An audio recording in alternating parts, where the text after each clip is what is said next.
Wait, am I on? Yeah, yeah. Oh my god. Today we're playing Chaos Head. Let's see. Last time, we so like okay, so we were okay. So Shogun got us on like the roof of some place. I forget where. And then he was like, and then he told us that we have to go find the D sword, and there's like a crowd of people watching us, and oh yeah, and so then last time I answered the questions wrong about finding the D sword and seeing it and stuff. So we're gonna try again on that.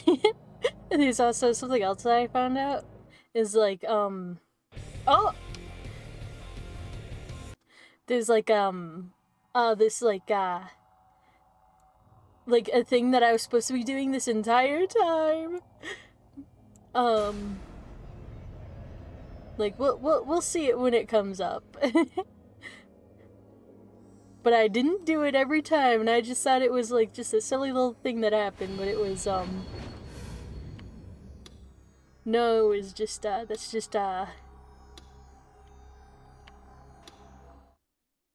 yeah, we'll see. We'll see when it comes up. Okay. I saw a sword. Yes.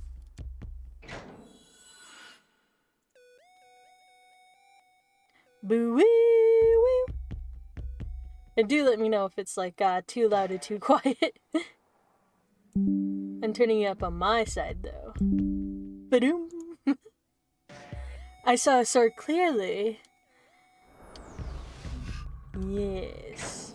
I'm gonna answer yes to all of them. If I can move from here, I could get it. Yes. 君には失望したよ。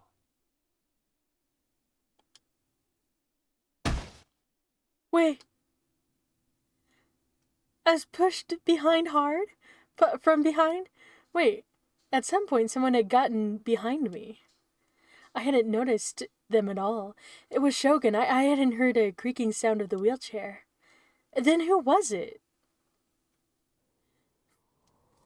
Well, like, the night sky around Shibuya Station spun and spun. I fell. I could feel the wind in my whole body. The ground got closer. I could hear screams, no, cheers, coming from people around me. What was this? Was this the end?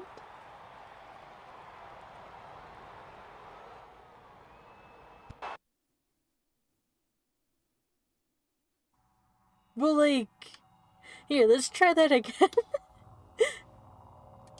Yeah, here, we'll come back to this. Yes. Well, cause like, is it just like, I saw a sword. Yeah, I can see it. Is one of the times am I supposed to click on the sword? Yeah, here's this. I see the sword. I saw the sword clearly.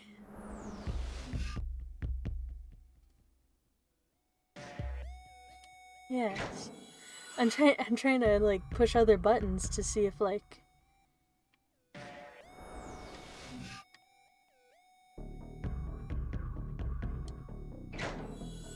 yes.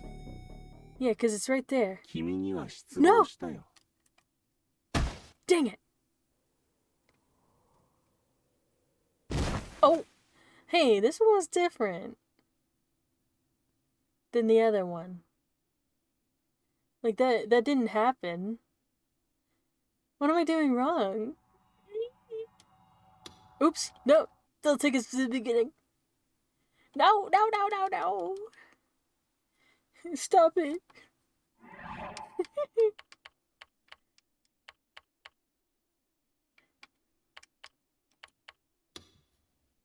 Go back.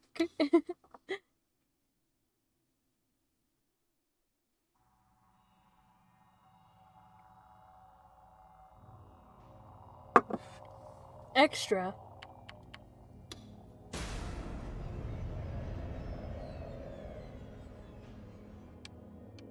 Tips list. Endings reached. Ending. Here, wait. I'm gonna move over and look at this. Oh, I haven't gotten any endings, but there's 9. CG Completon? Whose eyes are those? Oh, are those like the endings? Yeah.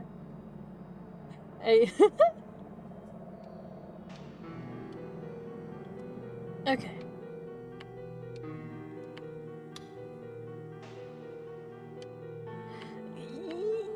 Cause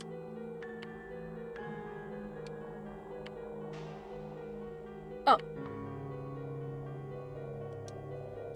let's just try this again.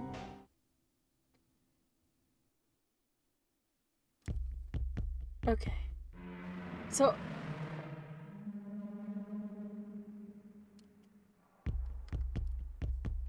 I saw a sword. Zoom.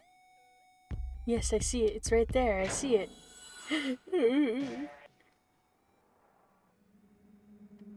I saw a sword clearly.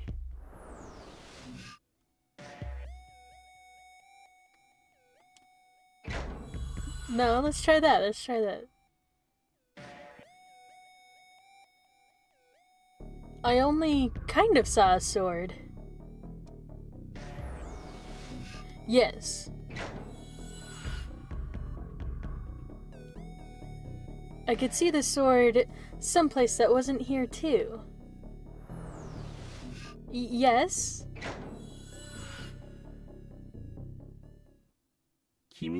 Dang it!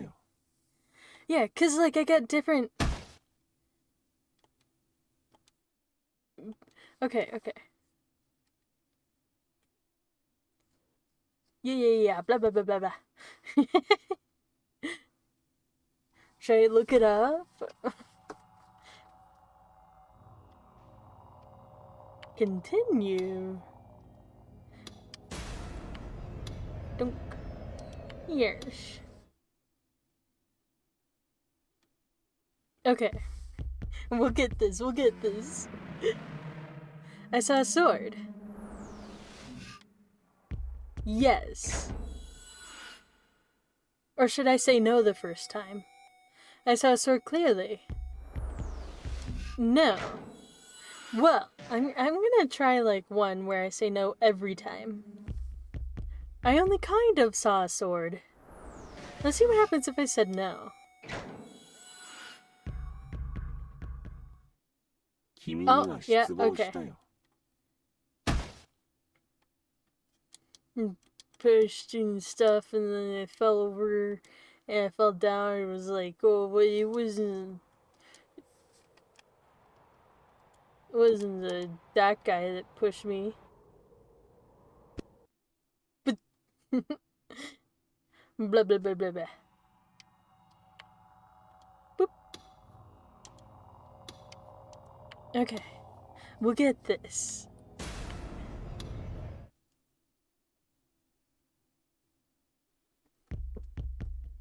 I saw a sword.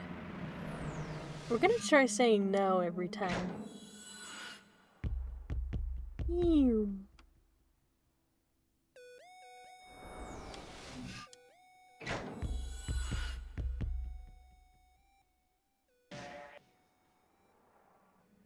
I saw it as a hallucination.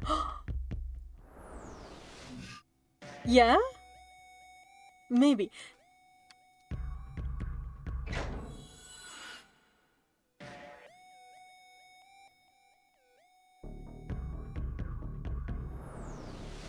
Yes? Dang it! Okay, I'm gonna say no every time. or something. We're gonna skip all that. We'll get it. We'll get it.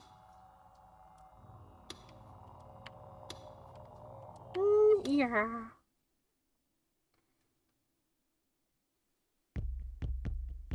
I saw a sword. No.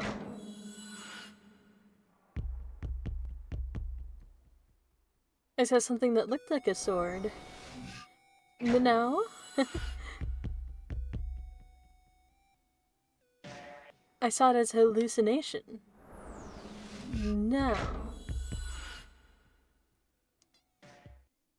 君に Dang は it. 失望したよ。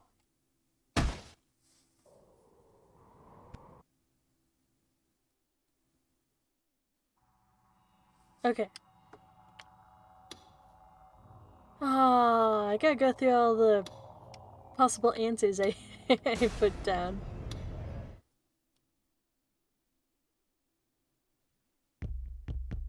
I saw a sword.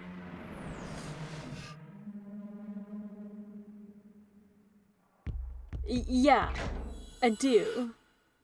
I see it. I saw a sword clearly. No?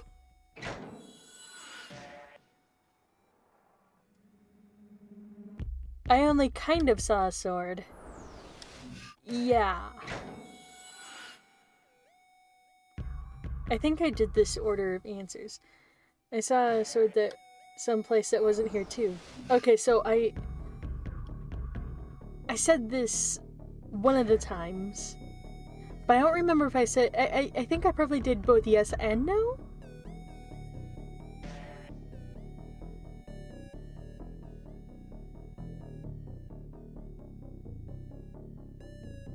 I could see the sword someplace that wasn't here too.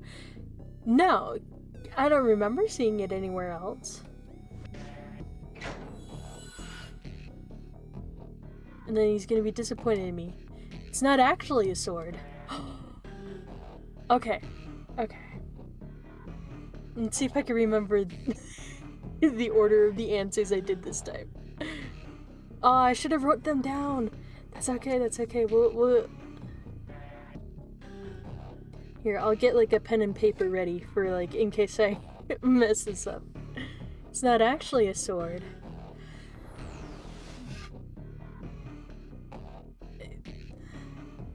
Let's see. It's a D-sword and it's made from delusions. So...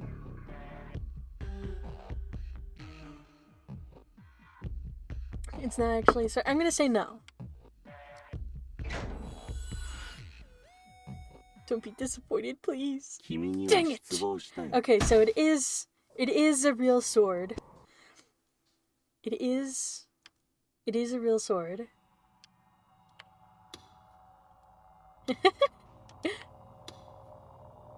Yes, load the data. Load.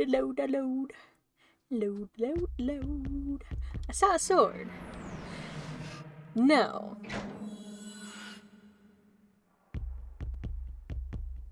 I saw something that looked like a sword. Dang, I don't remember. Okay, so we did no and no. I'm gonna write all this down. Let me get a pen. Okay, so no to 1. No to 2.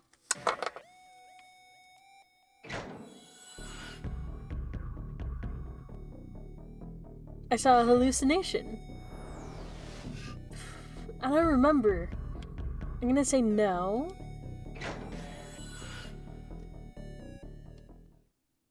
Okay, so a hallucination, yes. No, yes. To 3.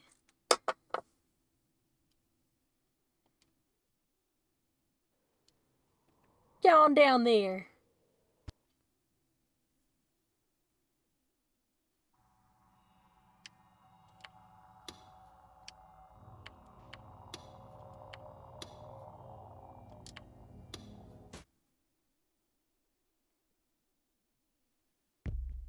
Okay. I saw a sword. No.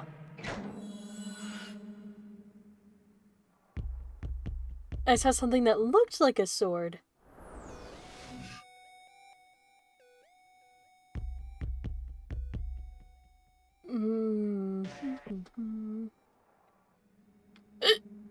I'm gonna stick with what I did? No. I saw it as a hallucination, yes.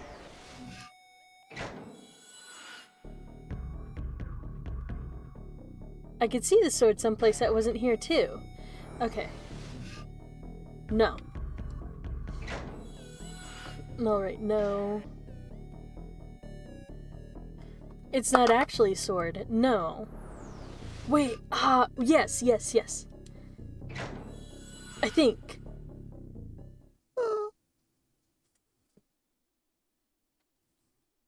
I saw it.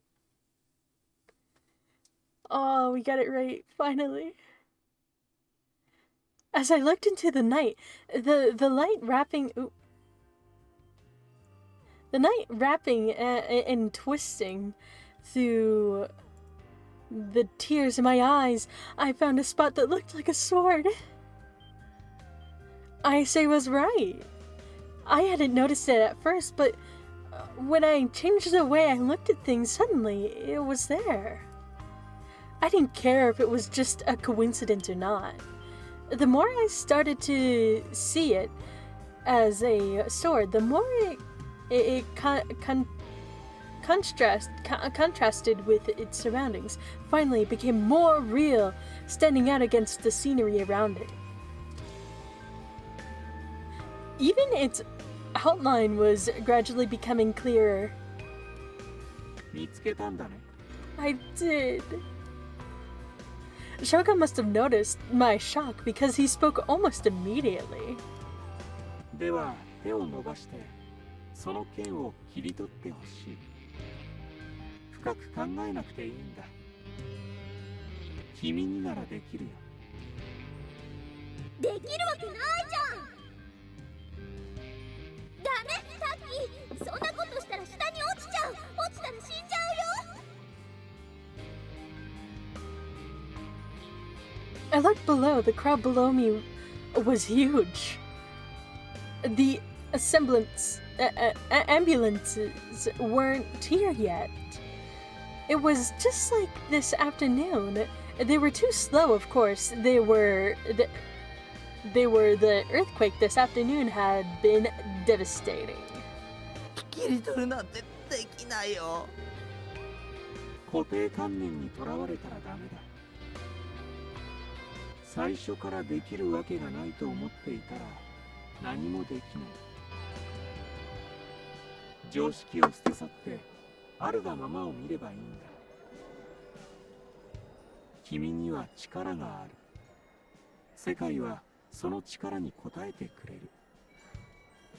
あの花壇みたいにね。Could I really do that? Could I really get the sword just by reaching out? Maybe it was worth a try. Ayase had said the D-sword would save me. Maybe this was what she was talking about. I could get the sword and finish the quest. Nanami would come back alive and Shogun would leave me alone. I go back to my normal, peaceful life. そんなに都合よくいくと思う？将軍があっさりタッキーを見逃すって？だって相手は10人も殺した連続殺人鬼なんだよ。 Shogun wouldn't try to make me do the impossible. I could do things that I could do this. That's why he was telling me to do it, because he knew I could. あいつはタッキーを殺したいだけ。忘れたの？集団ダイブの映像。将軍は5人の男女を一回も触れることなく転落死させたんだよ。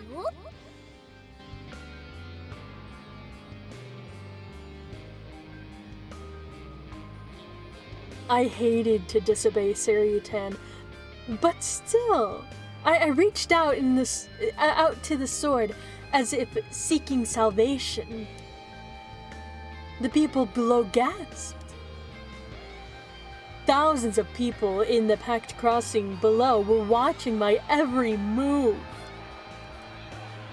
If you included the people watching TV, there might be millions or tens of millions.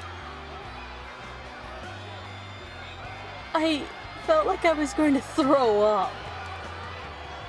The pressure of having so many people watching me threatened to shatter my mind like glass. No, don't think about it. Don't think about it, and you won't be able to move. For now, focus on the sword. I reached out from where I stood, keeping a close eye on my footing. Of course, the sword and oh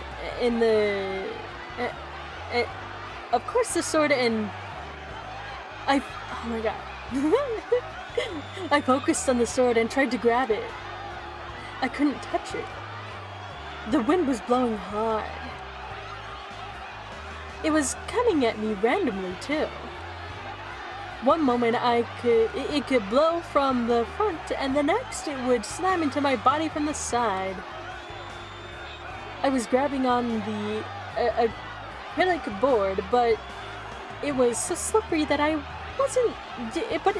wasn't doing much than making me feel a little better. If I had the slightest lapse in concentration, I'd fall off. Still, I tried desperately to grab the sword, but no matter how many times I tried, it didn't work. できるわけないよ。だってあれは本当の剣じゃないんだよ。The tears came back. My vision blurred again, and the faint sword-like thing I'd seen a moment ago began to dissolve. I quickly wiped away the tears. It felt like if I lost sight of it, I'd never find it again. それならもっと手を伸ばせばいい。 My arms could only stretch so far. Damn it!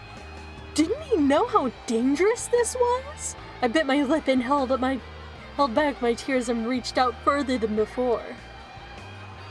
I still couldn't grab it. もっと If I fell here... I looked down again. I was higher up than I thought. I felt like I was going to get dizzy and pulled back and clung to the acrylic board. どうしたの？剣を早く手に入れて。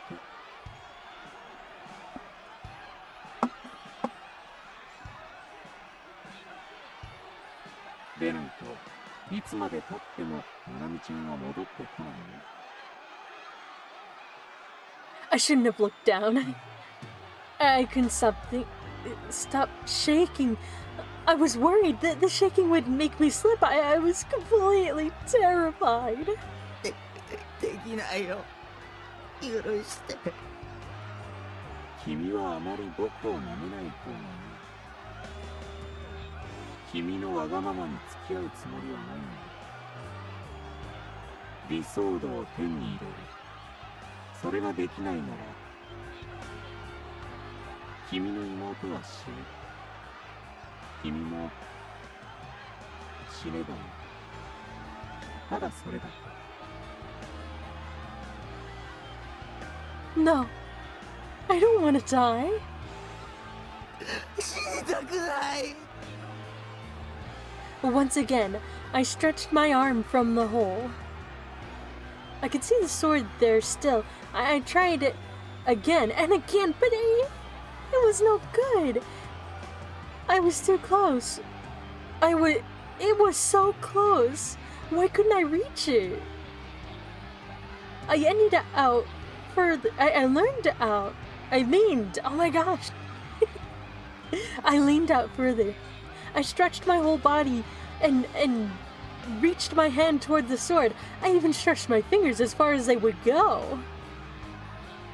And slowly clenched my hand. Once again, nothing. 手が届かないよ。 It was impossible. Suri-ten was right. That sword was half invisible. There was no way to even grab it. It only looked like it was a normal size because it was so far away. It had to be incredibly huge. No human could have a sword that size. その剣をつかめばクエストクリアなんだよ。でもちゃん届かない。ナナミちゃんを助けなくていいの？ No, 助けて。 I'm going home. もう許して。死にたくないんだよ。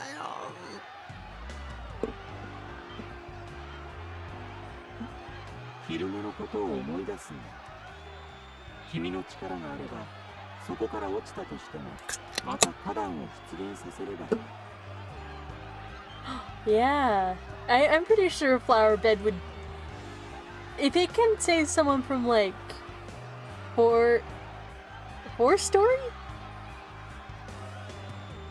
Or 2-story? 4 stories sounds like a lot for a school.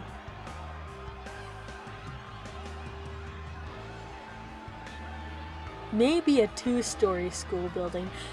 Oh yeah, but like... Would a flower bed really save me from, like, was this 40 stories for this building? 君は落ちても死なない。自信ある？ Suri-ten whispered to me mischievously. Confident? タッキーがここから落ちて下の地面に激突するまでほんの3秒もないよ。その間に自分の意志でまた花壇を出現させる。タッキーがそんなすごいことできる？今まで一度も自分で意識してその力とかってのを使ったことないっしょ？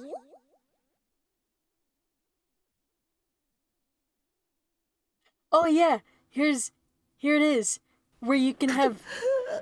I forget which one does the good or the bad. I'm gonna do the good one. But I forget which one that is.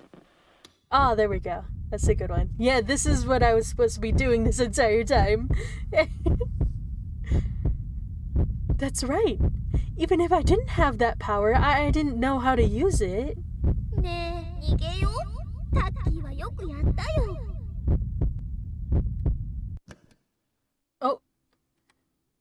Oh, now let's try that. でもこれ以上は無理。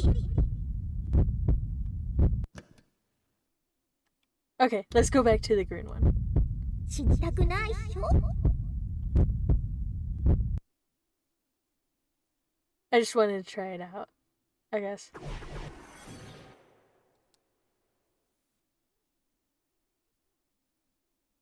But, Nanami? タッキーはよくやったよ。妹を亡くした悲劇の兄として今後もやっていけるって。 The older brother who lost his sister? PTSD って言えば何もかも許されるっしょ。正々堂々と引きこもれるんだよ。あ、もしかしたらさ、どっかの偽善者が同情してタッキーを養ってくれるかもしんないね。ブログに適当なこと書けば出版社に目をつけられてベストセラーになっちゃうかも。日本中が泣いたとか白々しいキャッチコピーがつけられて、それに載せられたバカでゆとりな人たちからの感動した共感したっていう絶賛の嵐。それで印税もガッポガッポ。半年後に映画が決定っしょ。すごいよ。ナナミッチをここで見殺しにするだけでタッキーにはバラ色の人生が待ってるんさ。さあどっちを選ぶ？タッキーがここで頑張ってでも死んで全てが無になるか、バラ色の人生か。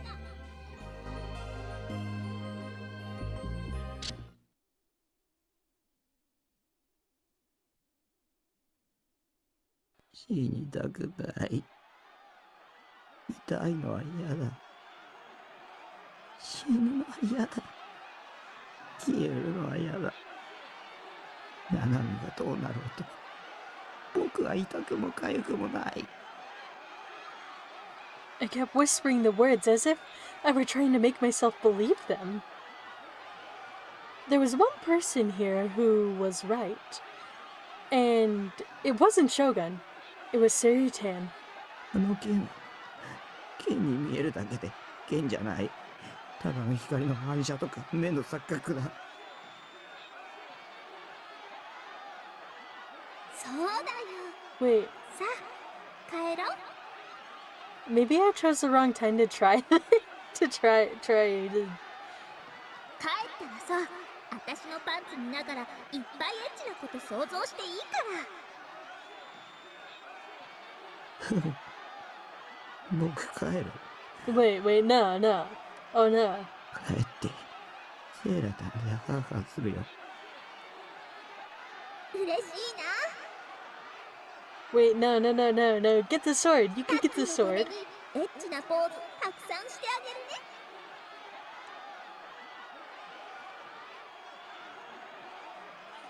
What? No. I slowly pulled back my hand. Just doing so made me feel so much better. No, get the sword! Oh my gosh! I mean, I guess, this was something that I did. Can I go back?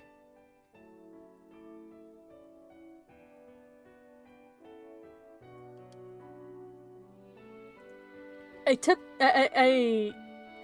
the Seryutan figure out of my pocket and stared at her smile. Seryutan was okay with what I was doing. That was all that mattered. I wiped the snot from my nose and turned around and walked towards Shogun. 誰が動いていいと許可した？クエストはまだクリアしていないぞ。僕は勇者なんかじゃない。妹一人救えないようなヘタレな妹だよ。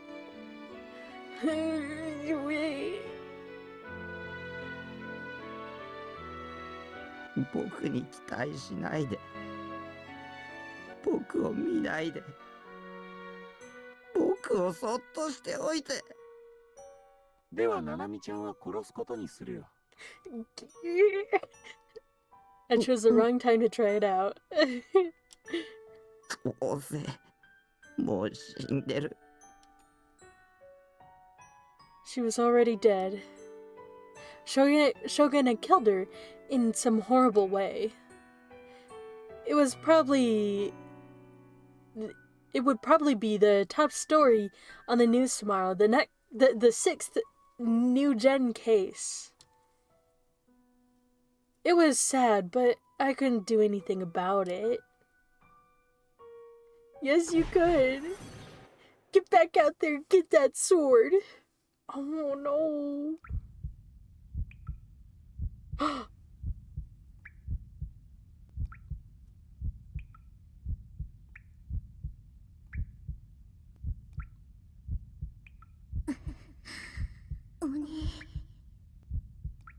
You know, I do feel really bad because, it was, a decision I made in the game. That made...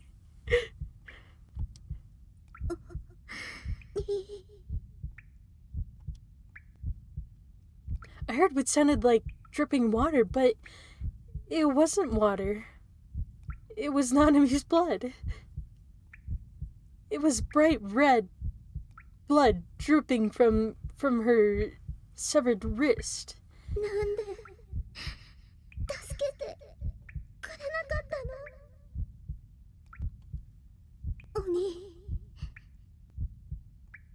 鬼って最低。 Yeah, I am.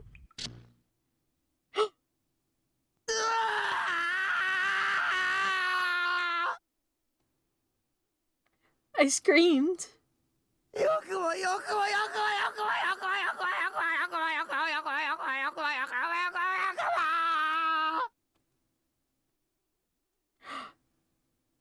The whole world turned red. My mind went blank with rage, sorrow, and helplessness. And I charged into Shogun at full speed. I grabbed at the figure hidden in the shadows. But my hands passed through thin air. And I collapsed onto the wheelchair. I must have hit my elbow because it was stinging from the pain. I winced and looked for the person in the wheelchair. There was a severed head rolling at my feet. Trembling, I picked it up off the ground. It was very hard. I realized quickly that it wasn't a severed head at all. It was some kind of helmet. これ A black helmet. Spider-Man. Or Darth Vader. Oh. ダーススパイダー I was both right. Darth Spider, I love that.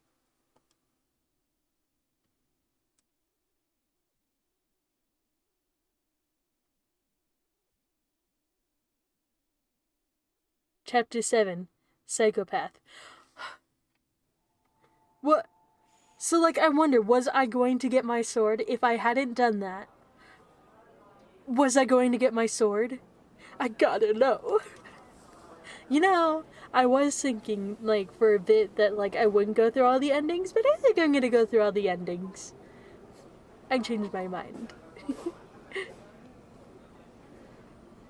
The entrance to the Hanzoman subway was packed, even though it was almost midnight. Thanks to the earthquake, all the trains and buses were running late. The people heading through the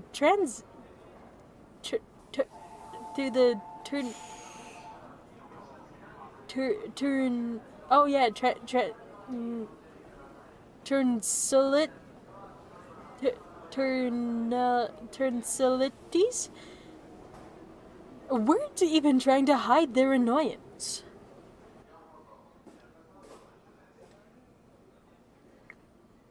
Yasuchiban was in the station's staff office watching them on the monitors. The call had come in from the station staff yesterday morning. There was a report of a teenage girl attacking people with a huge bladed weapon. The local police had rushed to the scene, but when they'd gotten there, there was no sign of the girl or the man she'd supposedly attacked. Ben had happened to hear this and noticed the description of the man she'd supposedly attacked. There were several earlier reports of the same thing happening. That's why he'd come here at this god-awful hour. Supposedly, the station's video cameras had captured the incident on tape. When he'd asked the station staff to show him the video, they'd eagerly agreed, stopping only to add that it was a little bit creepy. He had them use the station monitors to show him the footage. It was full of static. The static was probably from the earthquake he'd heard that a lot of other hard disk drives had lost data. That probably had something to do with that. It was only barely possible to make out what was going on. it would be very hard to identify any individuals on the tape. The monitor was showing a single man. He was on the right side of the screen, a distance away from the monitor, standing against the wall. Excuse me. The camera was showing a spot a distance away from the tonsillitis. One you wouldn't use if you were here just to get on the train. In fact, the only other people to appear on screen were people quickly cutting across the camera's field of view.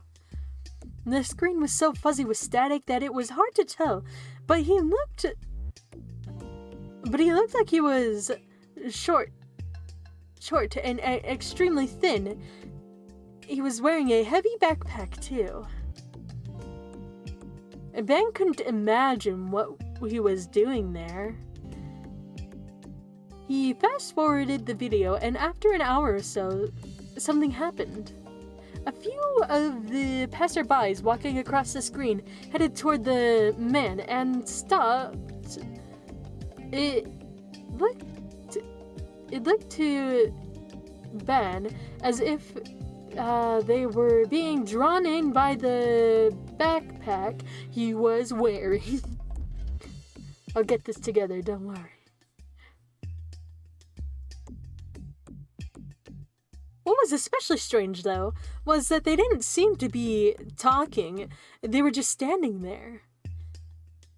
The few who stopped didn't seem to know each other either. They were different ages and genders and seemed to have nothing in common.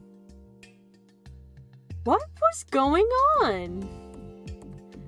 Just as Ben started to get really confused at the goings-on screen, though, a girl appeared on the camera.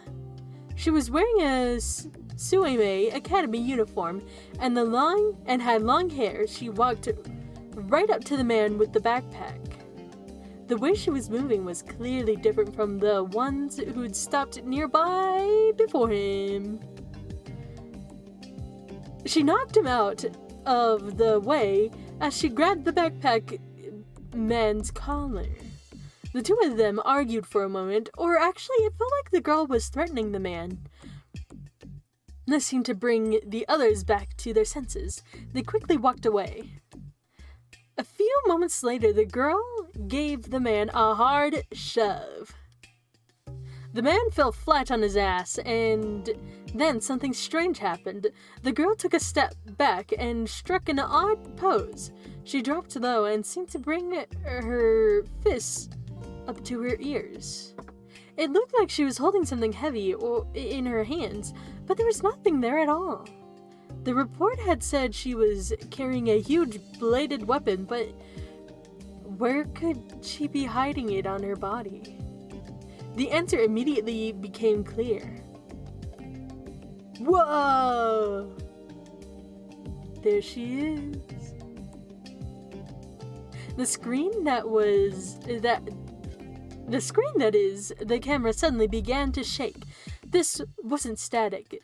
The way the hair and clothes of the people around them were flapping as if they were blown in the wind made that much clearer.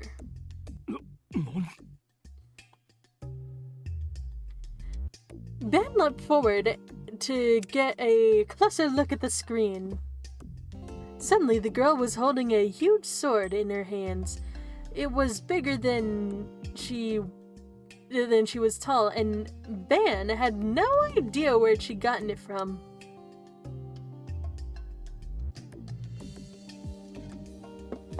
He had them rewind the tape so he could see it again. No matter how many times he watched it, the sword just seemed to appear from thin air. Ooh, gotta stretch.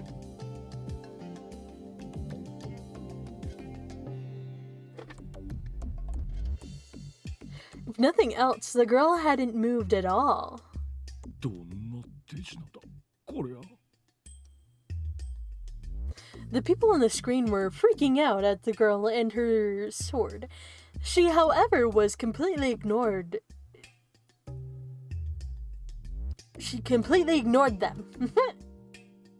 The man with the backpack, though, was clearly frightened. He scrambled to his feet and tried to run away. The girl refused to let him.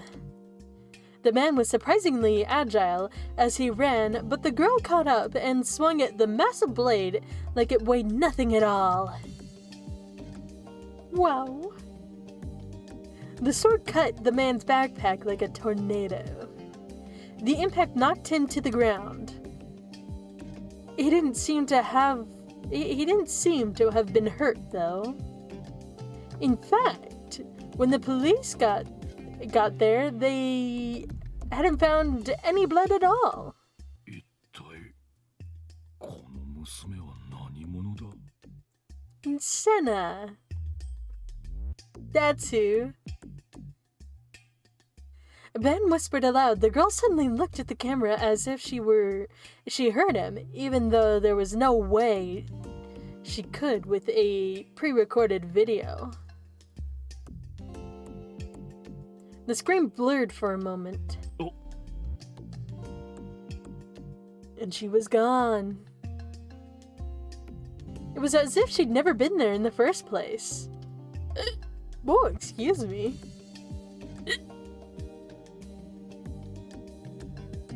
The shattered remains of the man's backpack, though, testified that she had been.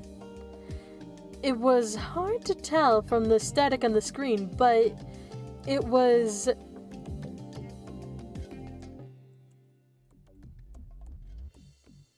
I'm turning it down a bit, because I don't know how loud it is on the other end.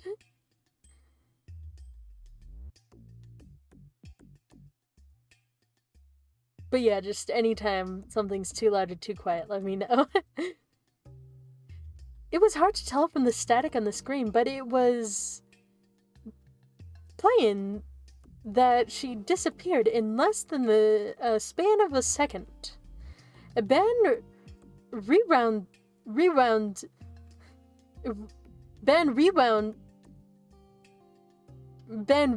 the tape. The timestamp in the corner showed nothing unusual at all. In other words, this video hadn't been spliced. But how do we explain the disappearance of the girl and the appearance of the sword then? Ben felt like he'd seen a ghost. He had no explanation for any of this. The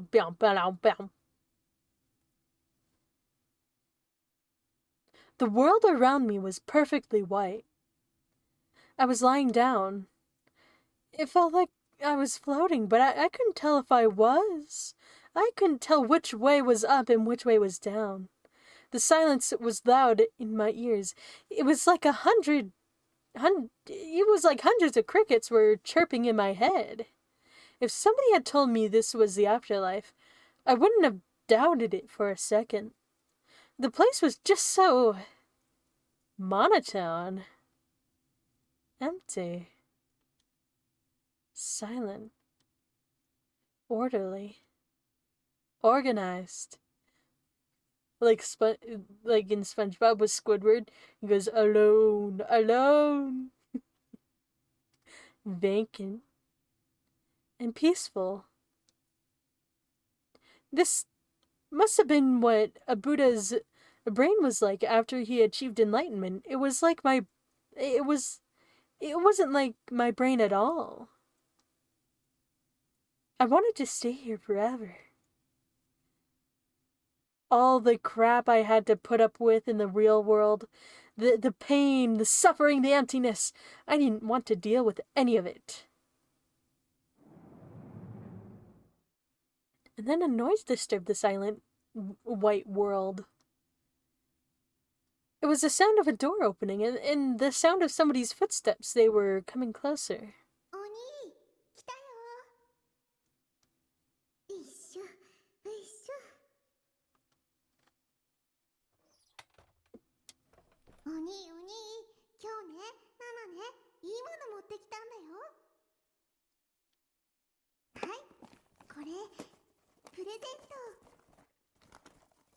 手編みの帽子なんだよ。すごいでしょ、すごいでしょ。もう冬だしね。ナナね、帽子好きだから編んだの。 Well, I can't see them, but I'm sure they're nice. 使ってね。 Okay. お兄、無視しないでよ。あー、ご飯残してるじゃん。せっかくのカレーなのに。ちゃんと食べないとダメなんだよ。ねえねえ、病院のご飯って美味しくないって本当？でも食べないとダメ。起きろ、お兄。食べずに寝たら夜になってお腹空いちゃうんだから。 Somebody's hand came around to my back. They pushed me and sat me up. It was only then that I realized my eyes were closed.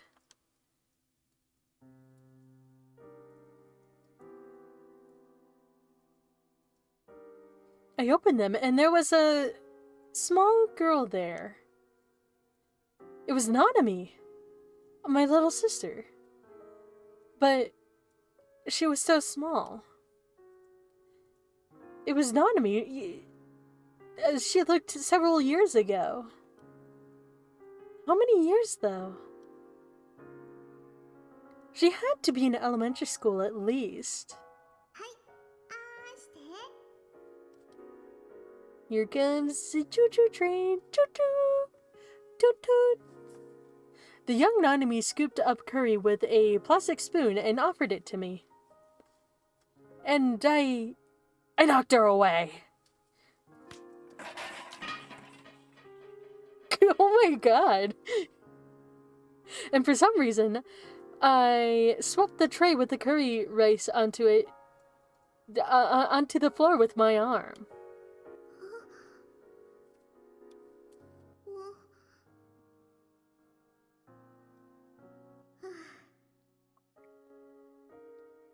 お兄、お行儀悪いんだ。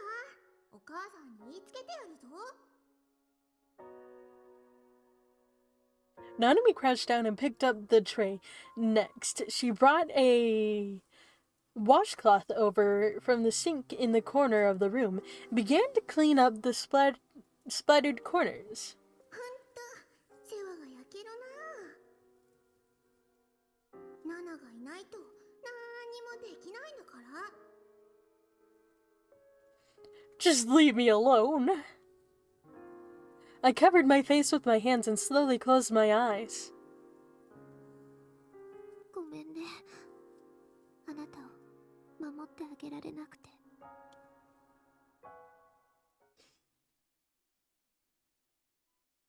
I slowly opened my eyes and saw a white ceiling. The white was dazzling bright. I blinked a few times. I tried moving my fingers. I brought my hand up to my face. My head made a shadow blocking the light. Only then I was free from the brightness. I began dreaming.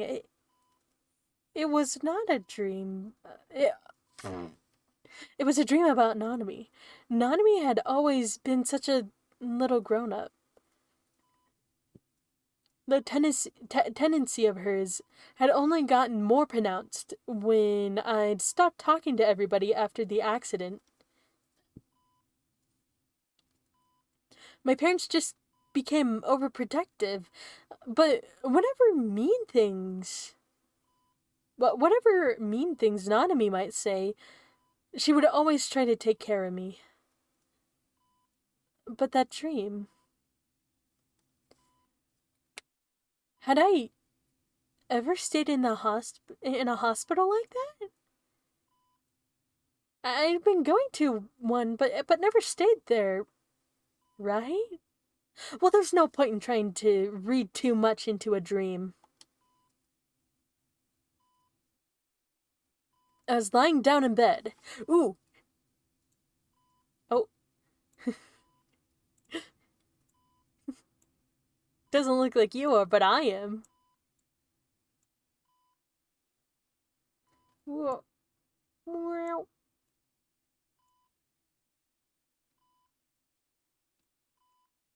Do I look like I'm big enough for this? Here. I was lying down in bed. Wait, what's the sound for sleeping? Zzz. Because you get Z's.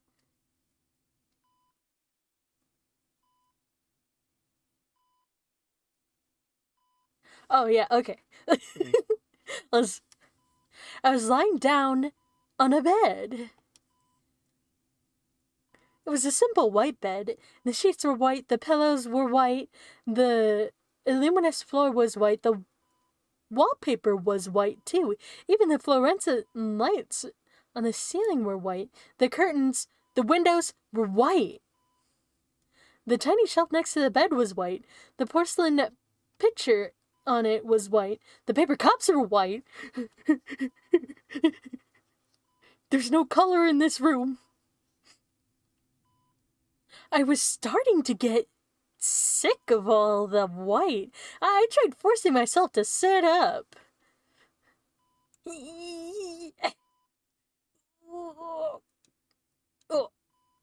Oh no!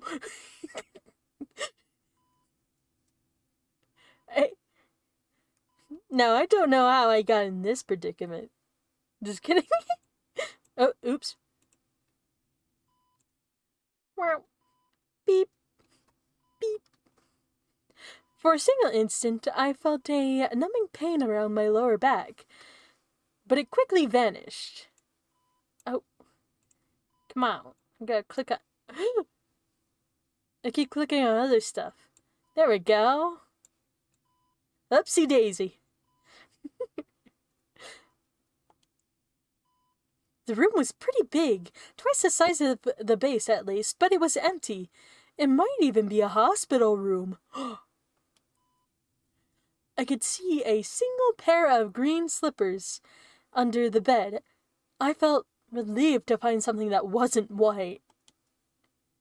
I was moving and I wasn't dead, from the look of it. My throat was dry. I wanted a soda! A cold, fizzy soda. I got one. But of course, there was nothing like that. In this pure white room, I ended up pouring water from the pitcher directly into my mouth. Here, wait, where's the pitcher? There it is. Here.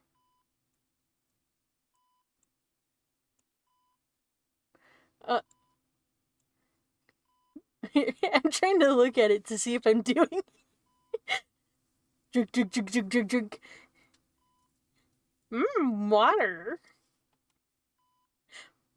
It was a little warm, but enough to slake my thirst. Whoa! Jump scare.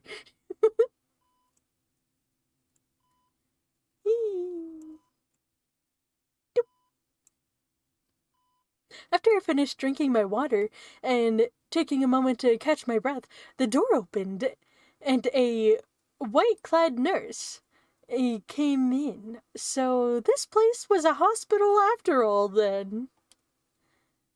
She seemed a little surprised. As she looked at me, she thought I was still asleep, it seemed. Ara. Go back to sleep. You're not supposed to be awake. It's your bedtime. 西条さん、目が覚めたんですね。She smiled gently at me. What a great nurse she was. Wait. I felt like I'd seen her somewhere before. Oh, now I remember. I'd met her when I'd gone to see Dr. Takashina. What was her name again? I couldn't remember, so I glanced at the name tag on her chest. Hazuki, it read. Right, Hazuki. お体の調子はどうですか? She offered me a thermometer. I took it without really thinking about what was going on. 体温を測ってくださいね。 No! I'm gonna drink the little juice in the thermometer. Wait, what kind of thermometer is she giving me? No, yeah, I'm gonna drink the little juice in there. And then next, I'll get the mercury thermometers and I'll drink the mercury in that one. Oh boy. I couldn't say no if she was going to be nice. My head was overflowing with doubt, but I put the thermometer under my arm anyway. Oh, yeah. Huh. I wonder what's in, like, thermometers now. Because I know it used to be mercury, but what is it now? It can't be water.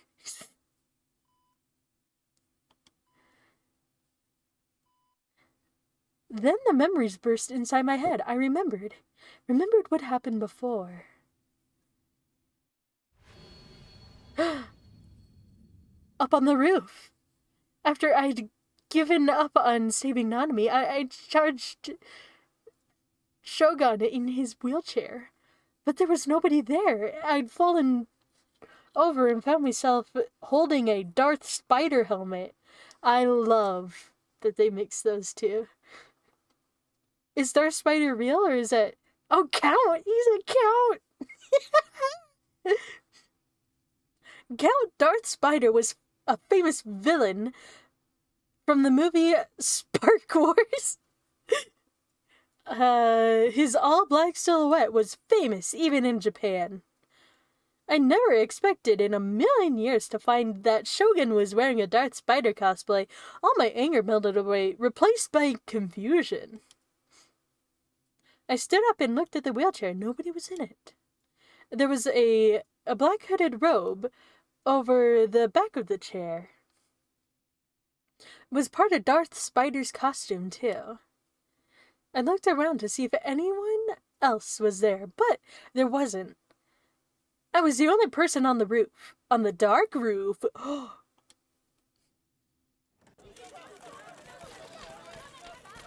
Then the media came rushing in. They surrounded me with microphones, cameras, and lights. There was nowhere to turn. I didn't count on how many people were there, but at least a dozen. The sheer intensity of them all terrified me. I wanted to run, but I couldn't move an inch. They were crushing me.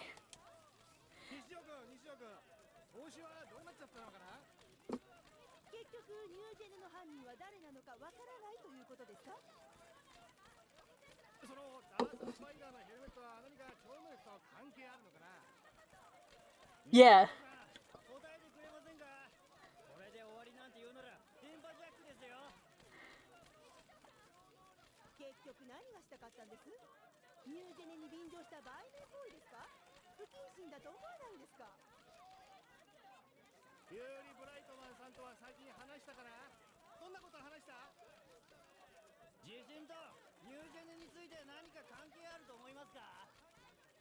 Yes.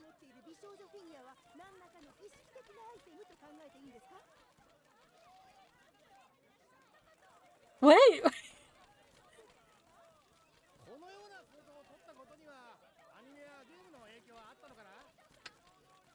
That's what they always say, I guess.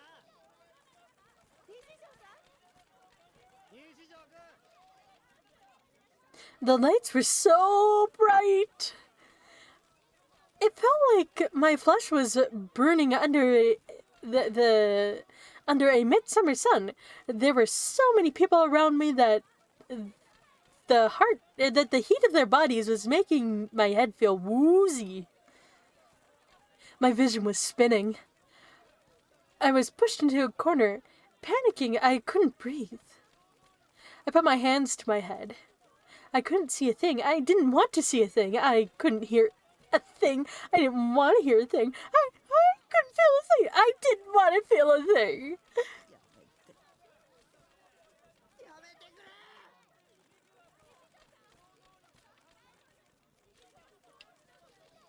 And as I screamed, my mind went blank. Like it had short-circuited.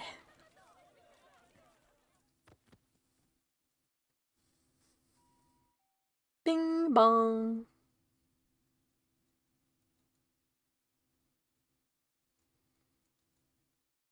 That's right. I passed out. And then how'd I end up here after that? I don't know. Someone took you to the hospital, I guess. I couldn't remember. If nothing else, I was sure I hadn't walked here on my own. Maybe I'd been brought here by an ambulance, probably. Hazuki was writing something on the clipboard in her hand. There must have been some kind of paper stuck on it. Yeah. No, she's just writing on the clipboard. Like there's no paper on it. But she's writing. Like, you know, on the board. She keeps writing over it. I don't know what I'm talking about, actually. Was she writing down my symptoms? I was able to check the time from the simple, non-scripted wrist this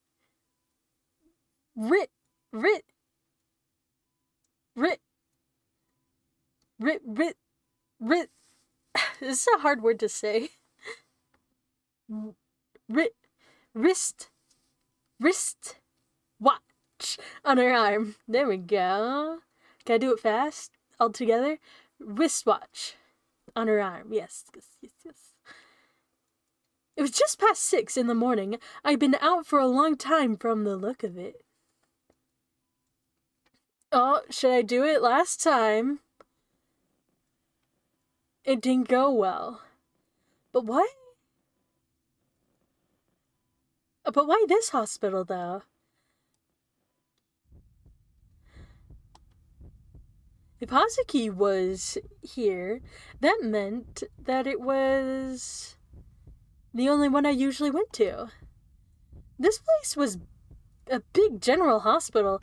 I could see somebody decaying, deciding to bring me here. But something still didn't seem right. I wasn't sure why Hazuki would be the one assigned to me. She worked in the psychiatric ward, right?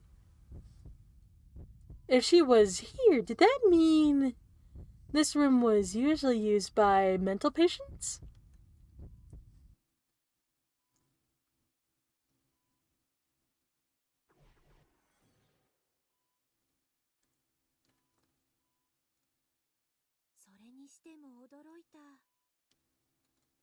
Hazuki's eyes were wide open, and she was looking at me closely.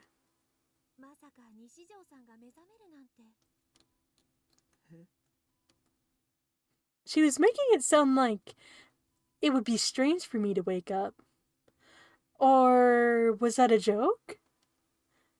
Was she trying to say that a loser like me would be better off spending the rest of his life asleep so he didn't bother anybody else? No. Why are you drawing these conclusions? That's okay, you know, I guess, like, you know, in the moment, I can see that, you know, when you're there. But then, like, when you're looking at it from the other side, you're like, oh, no.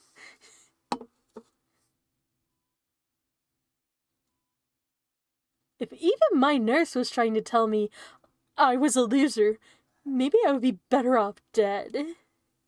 But Hazuki's words were the exact opposite of what I had expected.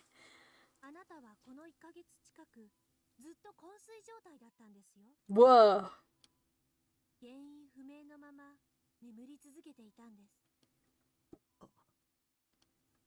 What? When was 1 month ago? 落ち着いて聞いてくださいね。今日は10月28日です。Oh, it's almost the 28th. October 28th? That match with my memories perfectly. 1 month ago, I've been on the day that I witnessed the crucified murder. I fell silent in pure shock. Oh, そうだ。先生に伝えないといけませんよね。こんなにのんびり検温してる場合じゃなかったわ。my cat sat up and is looking at the screen. What's going on, kitty? Or maybe she's looking at birds out the window.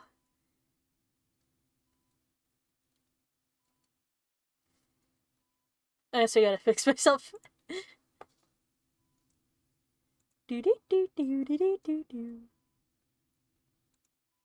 Bum. Bum.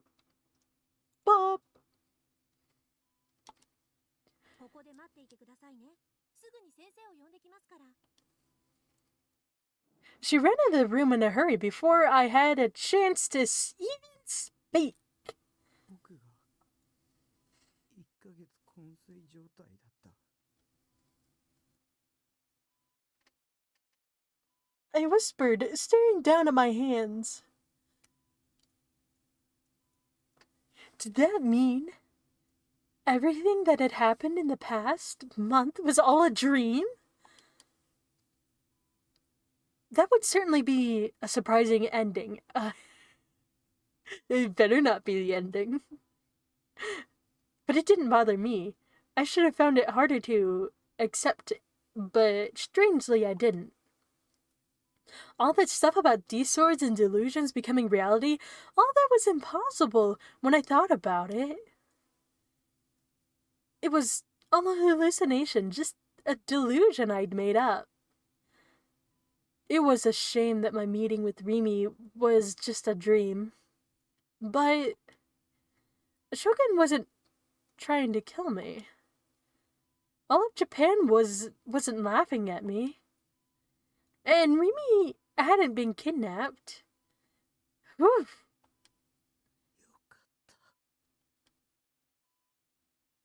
Just when my vision started to blur from tears building up in my eyes and that I'd tilted my head upward to keep them from overflowing, Hazuki came in, looking a little surprised. Whoa, you wake up from like a month-long coma and now you're crying? I don't know. I mean, I haven't known anybody. But like, I feel like if I went through a coma, I'd probably cry. Like, you know. I'm pretty sure she'd seen it lots of times, right? あら。西条さん、目が覚めたんですね。 Huh? She smiled gently at me. I couldn't move. I was too confused. お体の調子はどうですか? She offered me a thermometer. I took it without really thinking, but about what was going on. Yeah, wait. 体温を測ってくださいね。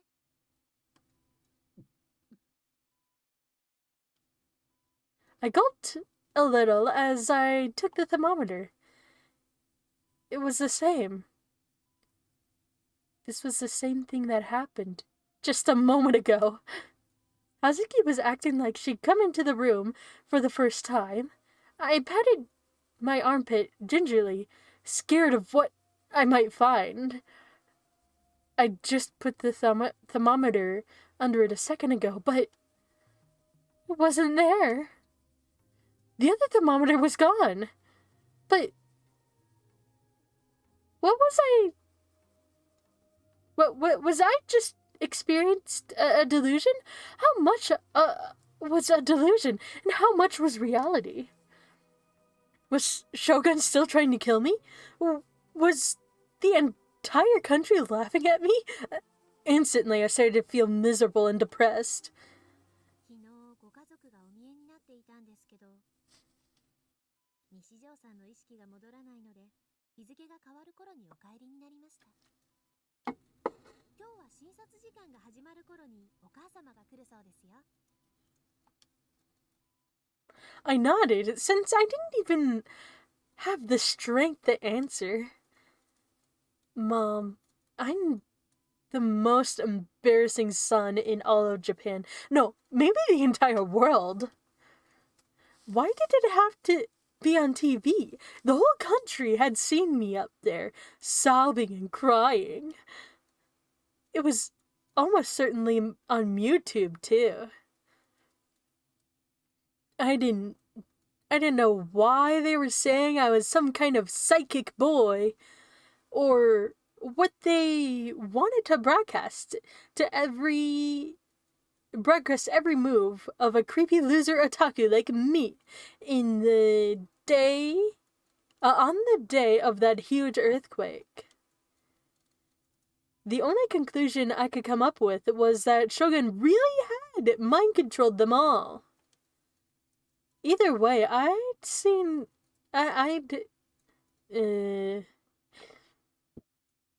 either way, they'd seen me in all my shame. This wasn't just some internet thing that... excuse me. Internet thing that'd be over in a day or two. I might not even have a peaceful life again. Suddenly, an image of Nanami's face flashed in my mind. I bit my lip and squeezed my hands against my thighs. If I'd managed to save Nanami, none of that would have mattered. The whole world could have laughed at me for the rest of my life, and I wouldn't have cared. But I hadn't even been able to save her.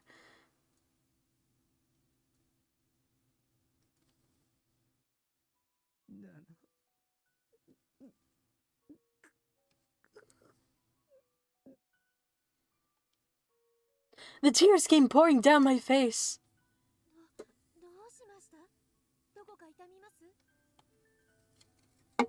I shook my head again and again as I cried. Nanami was dead.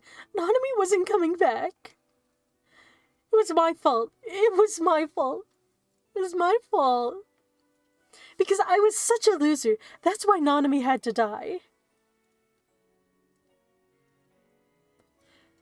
Up on that roof, I'd listen to Seitan, or rather, my heart's weakness, talking to me through her, and given up on the D-sword without even really trying. I'd chosen to save myself and pretend to be a poor little victim instead of saving her. I hated myself from the bottom of my heart. When I was up there, if I tried a little harder, I was the one who'd made the decision to give up, and yet I regretted it now that everything was over. That was the worst possible thing a person could do. Regret didn't help anybody, but still, I couldn't help but to think. If I could go back to that moment, I'd try a little harder. But of course, even if I did go back, I'd probably make a bunch of excuses and give up anyway. That was what I always did. God, I was pathetic. Nanami, ごめん。Nanami.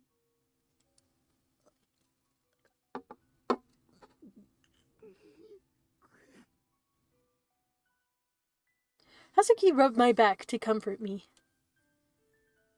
I was such a failure. I was even causing trouble for this nurse, and she had nothing to do with it. But the tears kept coming.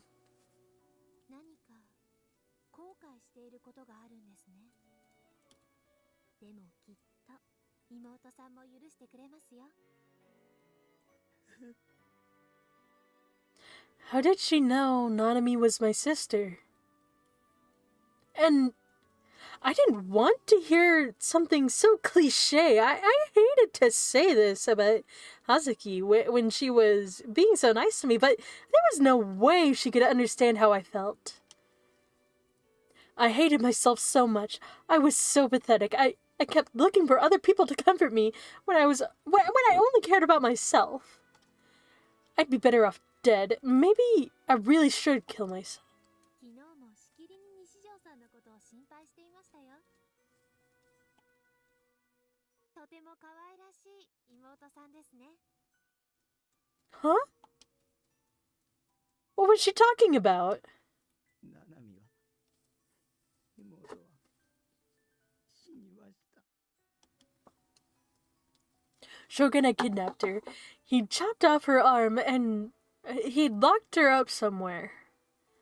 And she probably died there all by herself and lonely. The thought of it made me feel like my heart would burst. そうなんですか。ごめんなさい。勘違いしてしまって。I always thought that Nanami was obnoxious, but thinking back, we'd been siblings for 16 years. She always called me a jerk, but she'd always been worried about me. She was always so annoying because she was trying to break me out of my miserable life. When she brought something to eat from home, she didn't just give it to me. She always tried to make sure we ate together. Normally, a girl that age would be trying her best to ignore a creepy older brother like me. Nanami might have been mean, but she always talked to me. She always listened to what I had to say. At school, even instead of ignoring me, she'd actively try to talk to me. Hello, how's it going? I was a pathetic version otaku, but Nanami had always treated me like I was her brother. Like I was a person. She was one of the few things that kept me going, realizing that when it was too late, didn't change anything though. でも、だとしたら鬼ってどういう意味なのかしら。Could have meant anything. I looked up at the nurse of what she meant. My eyes were so teary, I couldn't see the look on her face. What had she just said? 眠ってる西条さんをお兄と何度も呼んでいたから、その印象が強くて。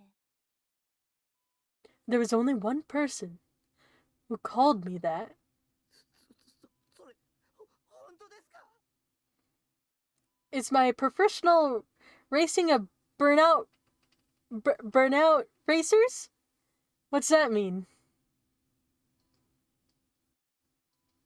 Professional racing of burnout racers.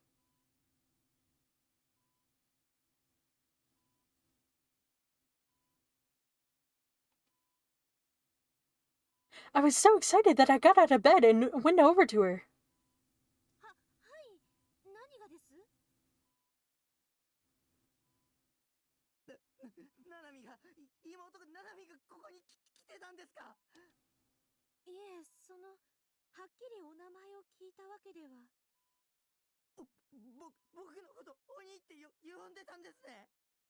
There's only one person that calls me that. ナナミは今どこに？ですから、昨日はお帰りになりましたけど、西条さんのお母様と一緒に。怪我とかしてませんでしたか？はい。いえ、特には。元気だったんですね。ナナミは元気だったんですね。はい。いえ、ななみさんかどうかはわかりませんけど、昨日いらしていた女の子は元気そうでしたよ。 Nanami was alive? From what Hazuki was saying, that much seemed clear. I sat back down on the bed. My brain was close to a total shutdown. What had happened? Shogun said he wouldn't give Nanami back unless I finished the quest. Had he released her out of pity? Was that even possible? To release someone out of pity? Or had she run away on her own? But then, what about the hand that had shown up in my room? Hazuki had even said she wasn't hurt. もしかしたら君の家に送ったあの手首は別人のものかもしれないよ。 Oh. So, he wasn't lying when he said that. Shogun had just been toying with me. He deceived me. No, the fact that he deceived me didn't even matter now. そっか。 She was okay. She was okay. She was okay. Nanami had never been kidnapped in the first place. While I was on top of the Zero Front trying to grab that D-sword, she was probably at home reading manga in bed, or going to karaoke with her friends and singing off key.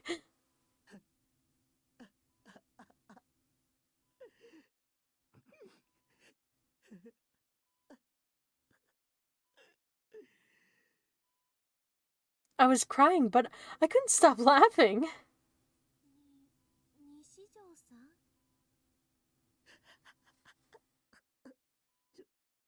将軍にまんまと騙された。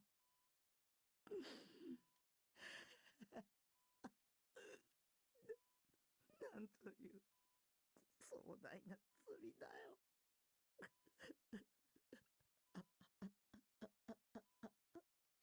All right. Nanami was alive. She was alive! I get to see her bratty face again. Her obnoxious voice again. I felt so relieved and so happy. よかった。 The tears wouldn't stop, but they weren't the tears of frustration I had been weeping a moment ago. よかった。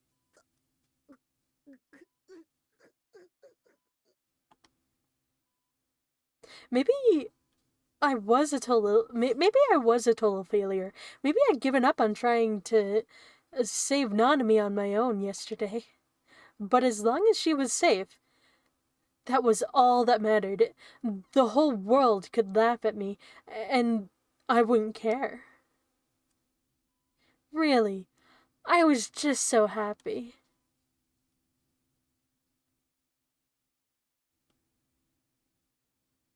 There was another meeting being held in the big conference room at the Shibuya police station today.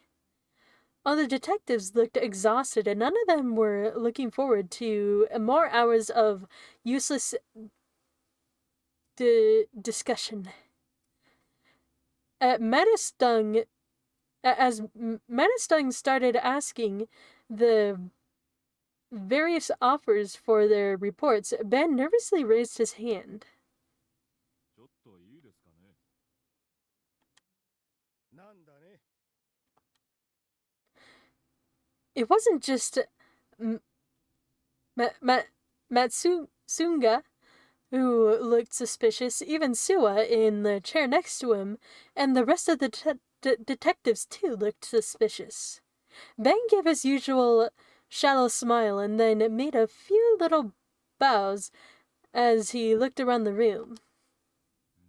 先日インターネット上に投稿されたいわゆる集団ライブの映像についてなんですが、実はちょっとした発見をしまして。え？ Suwa seemed shocked. It was understandable that he would that he would be, Ben hadn't told his partner a word about his investigation into the video. Of course, it wasn't that he'd wanted to keep it a secret, but バン警部補、君は確か貼り付けの捜査担当だったはずだが、なぜ集団ダイブについて調べている？ well, that's why Ben had been ignoring the task force's orders and going off on his own, and he didn't want to get Sua involved. That would be a great way to ruin the career of a promising young detective. まあ、とりあえず見てくださいって。 Ben gave a sheepish smile as he took large photos out of the file folder in front of him. He pinned them to the board with the magnets. これはどっちも集団ダイブの現場となったコーネリアスタワー屋上の写真です。右の写真は例のミュウツベ投稿映像から抜き出したもの。左のは昨日の夜、私がタワー屋上に行って撮ってきたものになります。 Wait, he talked about the left one 2 times. Or wait.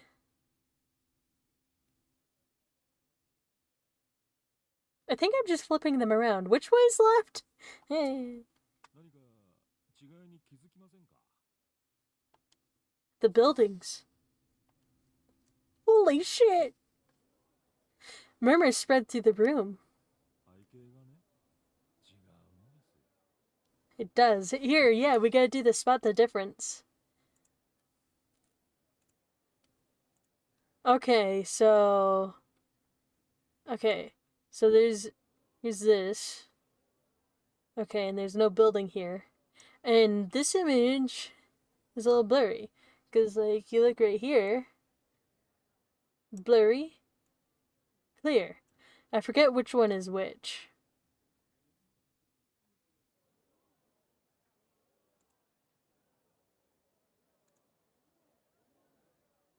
Which one's the video and which one's the... カメラは北東へ向かってる。5人が転落したのが北東だったから間違いない。で、映像では3分29秒から約15秒間、カメラが左右へ大きく触れるんですが、その時に東に向いた時の映像がこの右側の写真なわけです。コーネリアスタワーの東、つまり六本木方面ですね。東京タワーが夜景の中にしっかり映ってる。赤いから目立ちますね。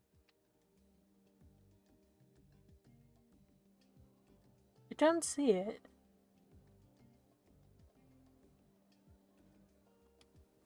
でもね、もう一つよく目立つものが映ってないんですよ。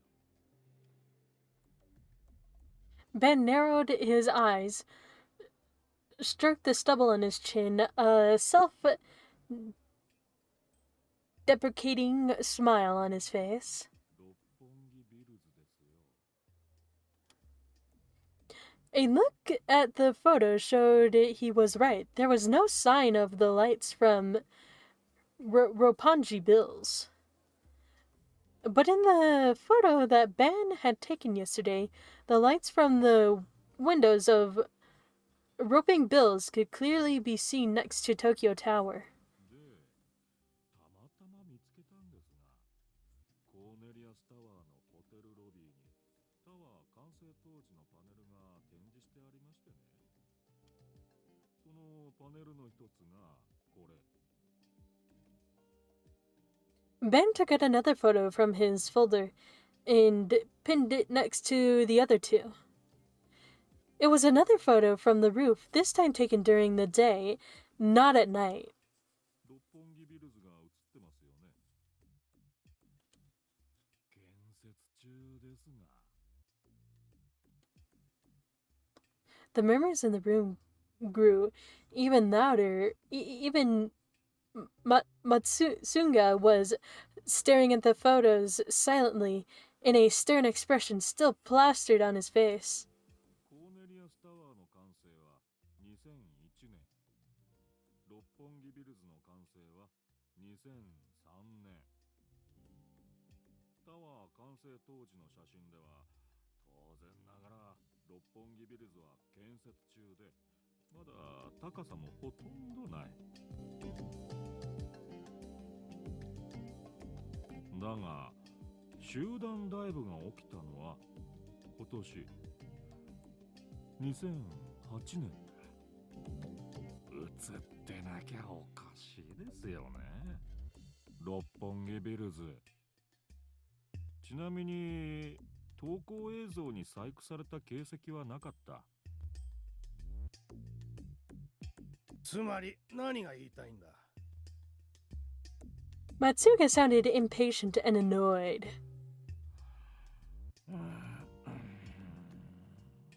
非常に言いにくいんですが。まさか先輩、この映像が撮られたのは2003年以前、つまり5年以上前って言いたいんですか？ Whoa. Hey, come on now, Suwa. Van's shoulders slumped. That was exactly what he was trying to say, and he couldn't help but be impressed by the young detective's intuition and sharp mind. But having somebody come out and say it so directly made him look like a lunatic. Van's attempts to find the best way to phrase it had all come to naught. バカバカしい。小説の読みすぎではないがね。映像に映っている被害者5人の顔は一致しているんだ。あれが5年前のもののはずがない。そんなつまらないことを調べている暇があったら、聞き込みの一つでもしたらどうだ、警部補。ああ。今のは聞かなかったことにする。それと、後で話があるから会議が終わったら残りたまえ。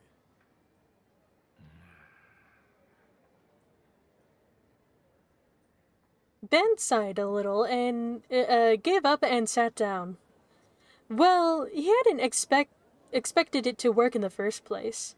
He lazily flapped his fan in front of his face, trying to tell himself he expected to go this badly the whole time.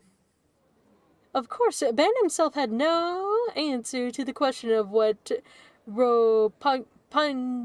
I forget how they said it. Roppongi Bills not being in the video meant.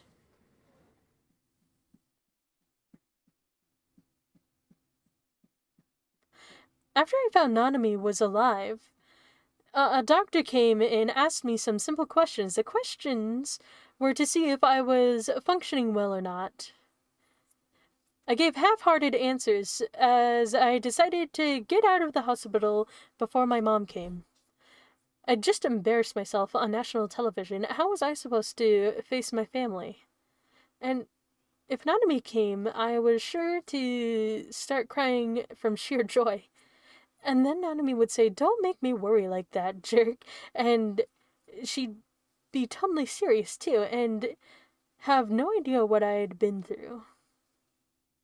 Imagining the embarrassment made me feel almost physical pain.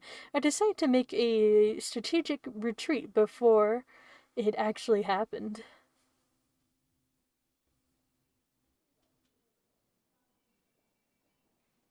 After eating a small amount of the disgusting breakfast they brought me, I slipped out of my room. I went down the first floor and through the lobby. Since the hospital wasn't open, the outpatients hall wasn't packed with seniors like it usually was. When I got to the front door, I walked right out. Fortunately, the automatic door opened just like it was supposed to. Leaving the hospital might get the doctors and nurses mad at me, but I could always go back there once everything had calmed down. I'd left a note for my mom telling her to pay my bill. That was good enough, right? I don't know.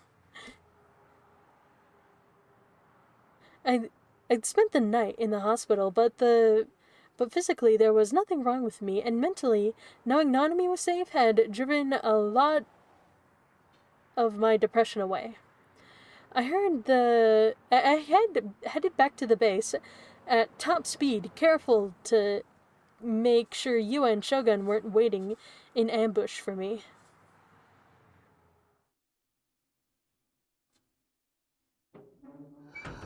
Looks so different here.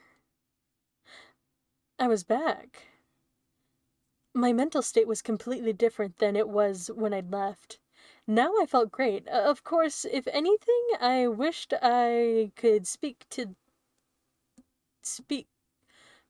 the me who'd left here yesterday. You're about to get trolled. You don't need to worry so much. Nanami's fine. Wolf. I'd say something like that. Yesterday had been really awful. Everything had been awful. It started with a weird call in the morning, then the earthquake. Then I'd lost the data on my hard drive.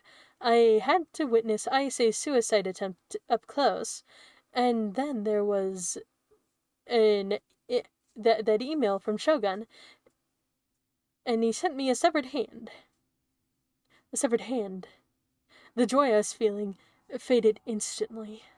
I gulped and turned toward the fridge. The hand was still inside. Before I'd left, my head had been a total mess. The best idea I could come up with was to put it in the refrigerator. It might rot if left out, and the blood smelled really bad too.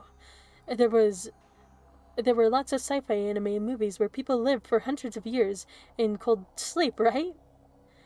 It was kind of the same as that. Yesterday, I'd really been thinking that Nanami was safe. If I'd kept her hand in good condition, maybe they could do an operation and put it back on. If that wasn't Nanami's hand, then whose was it?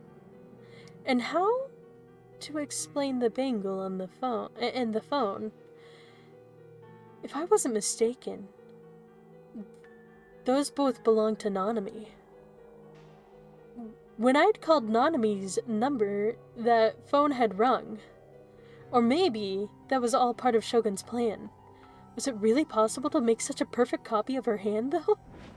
もう一度確かめてみるべきかも。 I really didn't want to, though. A severed hand was just disgusting. Just imagining it made me want to throw up, even if it was Nanami's. But I couldn't keep it in the fridge forever. I'd have nowhere to chill my soda. I thought about getting the cops to come to get it, but then I remembered that they thought I was the new gen killer. It would be suicide to call 110. And tell the operator, can you please come get this severed hand? What should I do? Should I throw it away? But even if it was Nanami's, it would be a bad idea to throw it away, right? Could you even put severed human hands in the garbage? Was that against the rules? If you could, would it be burnable garbage?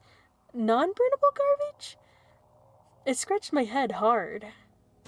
There was no point in thinking about it. For now, I could start by taking another look at the bangle on the wrist and the phone in the hand. I could try and see if they were Nanami's or not. I stood in front of the fridge and grabbed the handle. I closed my eyes and took a few deep breaths. The idea of having Rimi come and open it for me crossed my mind. It was tempting, but I quickly discarded it. Even if Rimi was on my side, a human hand in the fridge would freak her out. She might decide to abandon me and turn me over to the police. I had to deal with it myself. くそ。 I gritted my teeth. I took 2 more deep breaths. And then I pulled hard on the handle. あれ Oranges. It wasn't there. I didn't see it at all. I remember putting the hand in there yesterday. It was wrapped in aluminum foil. I put it on the top shelf, next to the oranges. But there was no sign of it. The only thing in the fridge were a few bottles and a few rotting oranges, nothing more. 消えた。なんで It had just disappeared. I crouched down and checked the back too. It wasn't there. There wasn't that much else in the fridge. There was no way I could miss it. 昨日ここに入れたよな。 Or maybe I was only telling myself I'd done that, and I just left it where it was the whole time. I closed the fridge and looked around my garbage-filled room. 段ボールもない。 The big box with the hand inside. What had I done with it? Though I remember throwing it into a corner. My memories of last night weren't clear at all. So much had happened yesterday that I overwhelmed my brain. Everything had been so crazy that I hadn't had time to think. Calm down. Think. Get things straight in your head and try to figure out why the hand that was there yesterday suddenly vanished.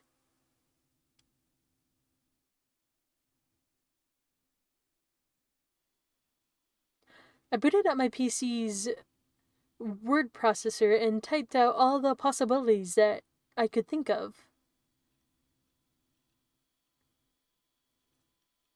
The base had been unlocked since yesterday. Anybody could have come in easily. Shogun had been able to, certainly. That's how he'd gotten the hand in here. Or was it number 2?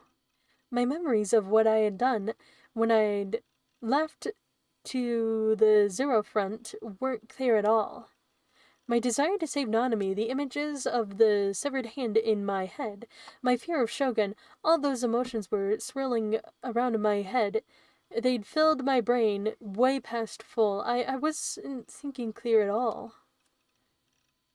It was even possible I'd unconsciously taken the hand out of my room and thrown it in the garbage somewhere.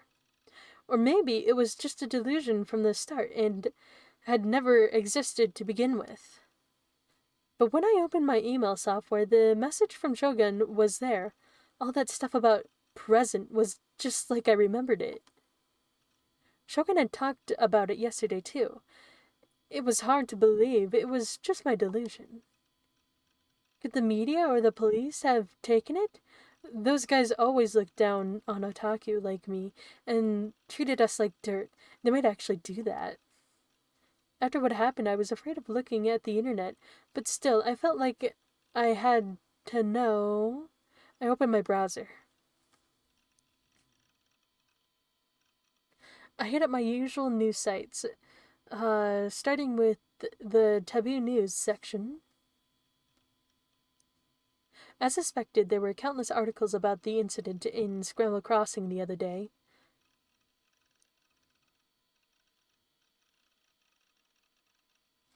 The airwave jacking psychic in the otaku version of The Boy Who Cried Wolf.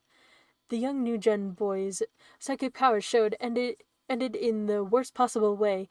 The MHK, BTS, and TV Yuhai all ran specials on the earthquake that occurred in Shibuya on the 27th. TV Today and Mount Fuji TV ran live feeds of the event alongside the coverage starting at 9 p.m.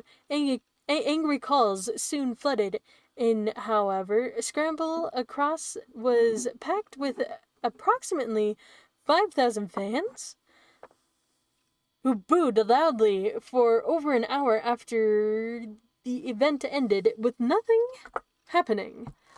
Some fans even started fights with each other, and 13 arrests were made.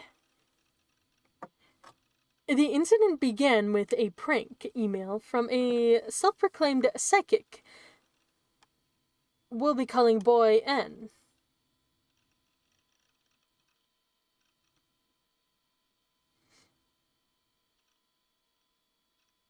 His email declared that he would identify the killer behind the New Generation Madness. At first, the media was skeptical.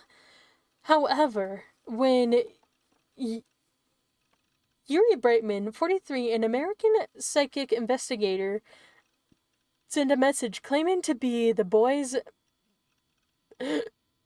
the boy's backer, TV Today and Mount Fuji came to believe in the lies he was telling.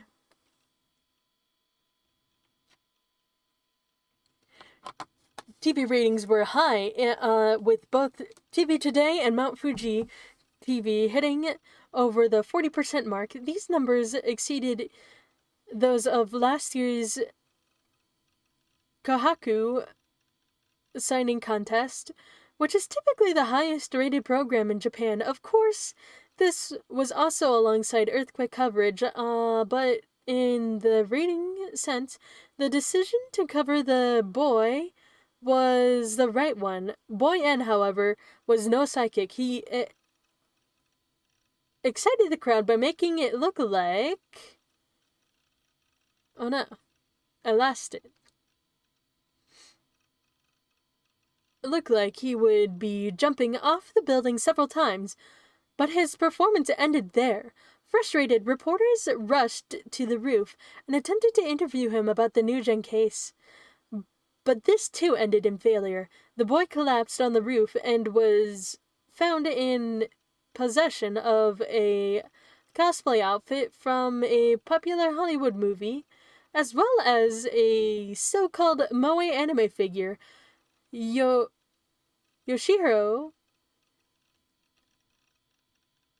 Hashiba, a professor at Misei University, commented, "More and more young men these days are having to be a hero without thinking of the trouble they're causing people around them. Video games and anime probably cause them to lose sight of the distinction between fiction and reality, and drove him to act in the way he did. He needs psychological care. This incident will go down as one of the stranger events this year."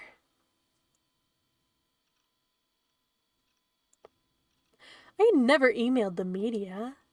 I never even sent Yuri Brightman's show. I never met him either, of course. What was going on? Had Shogun sent this whole thing up? But why? What was he after? Was he saying all that weird stuff about a quest? Why would he even bring in the media to put me on TV if he wanted to force me to get the G-Sword? I couldn't figure out what was Shogun trying to accomplish. He'd even let Nanami go.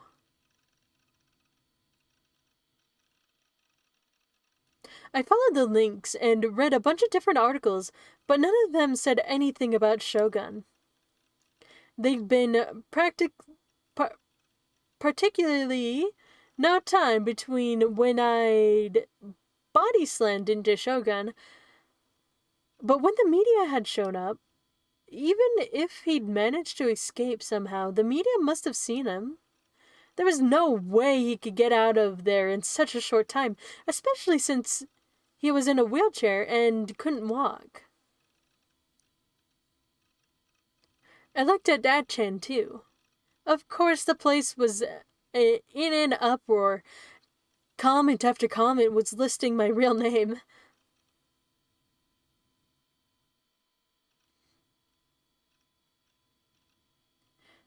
That uniform the Nishijo kid wearing is a Suime uniform.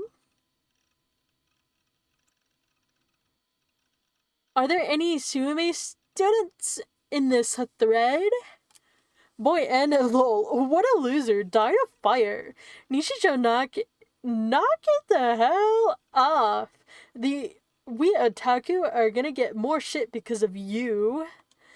They found out what figure he was holding. It's Saria from Bloodtune.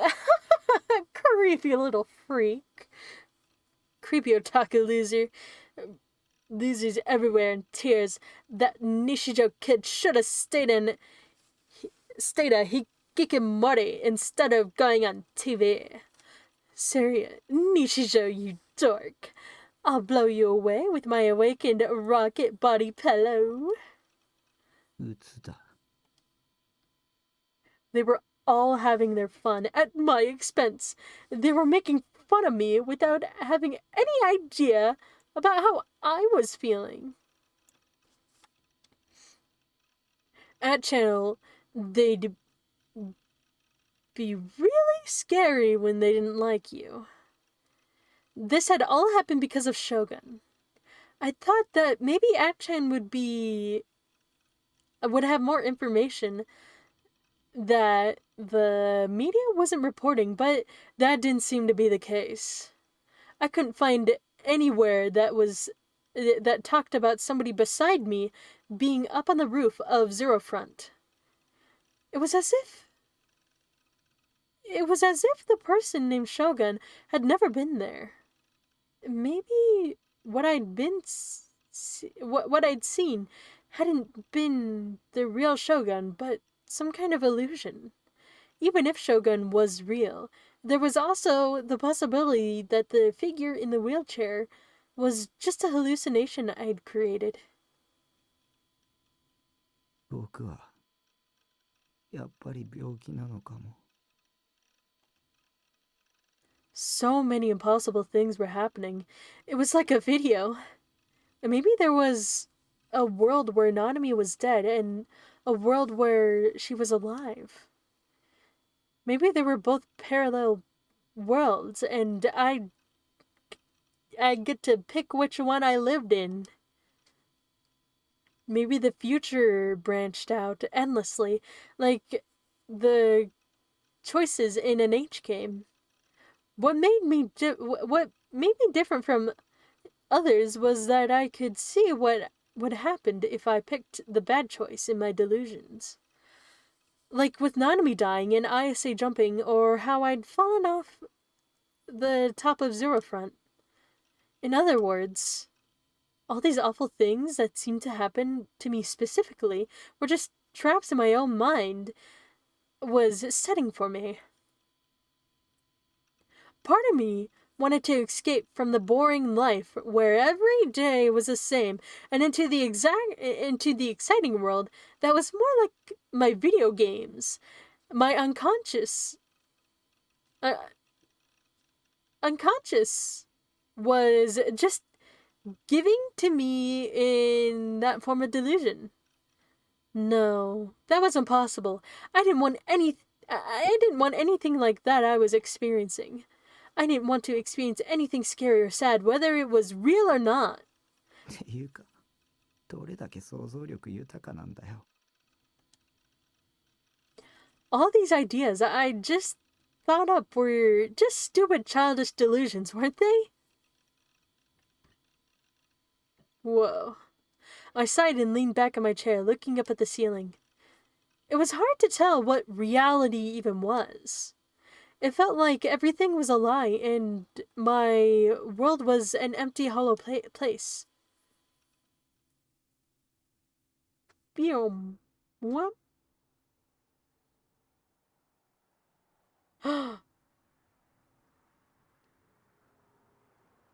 Cause of death, suffocation. After eating her own hand and bone stuck in her throat. Oh my god! 今日午後8時ごろ、渋谷区の渋谷川で女性の変死体が発見されました。被害者は江戸川区に住む十勝あやみさん27歳で、死因は喉を詰まらせたことによる窒息死とみられています。警察の調べによりますと、被害者の右手の肉が削り取られて骨が露出しており、また胃の中からは人間の肉とみられる内容物が見つかりました。被害者は自らの右手を噛みちぎって食べたとみられ、また足首が紐で縛られていたとのことです。警察では自殺・他殺の両面から捜査を進めています。I don't know, it sounds like a homicide to me.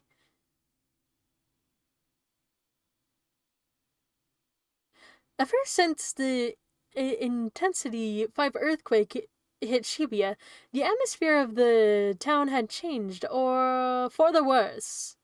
Crime was way up, and it wasn't just kids getting into fights anymore. There was a huge increase in theft, particularly smash and grabs. The media was using the phrase new generation to inspire feelings of danger, claustrophobia. It had gotten so bad that some stores were shutting down until all this was over. There were anti-New Gen protests and suddenly turned into riots.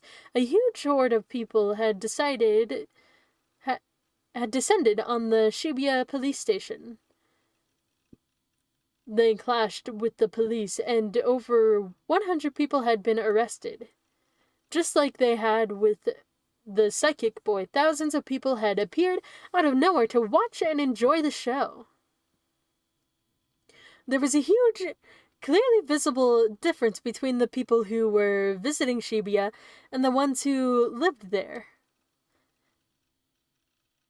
The former type was hoping for more fun and excitement. The latter were suffering miserably from the lawlessness in the ward and begging for more police crackdowns.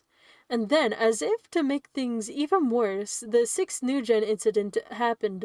Of course, they hadn't caught the killer.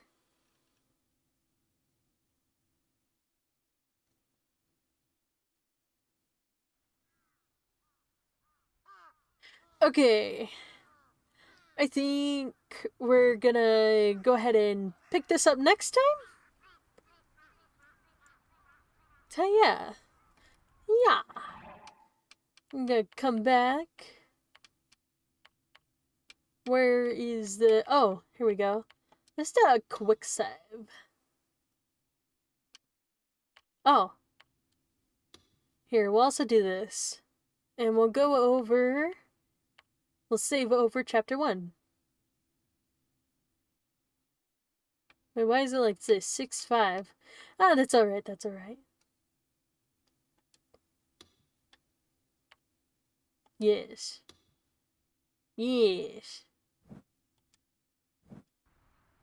Oh, wait. No!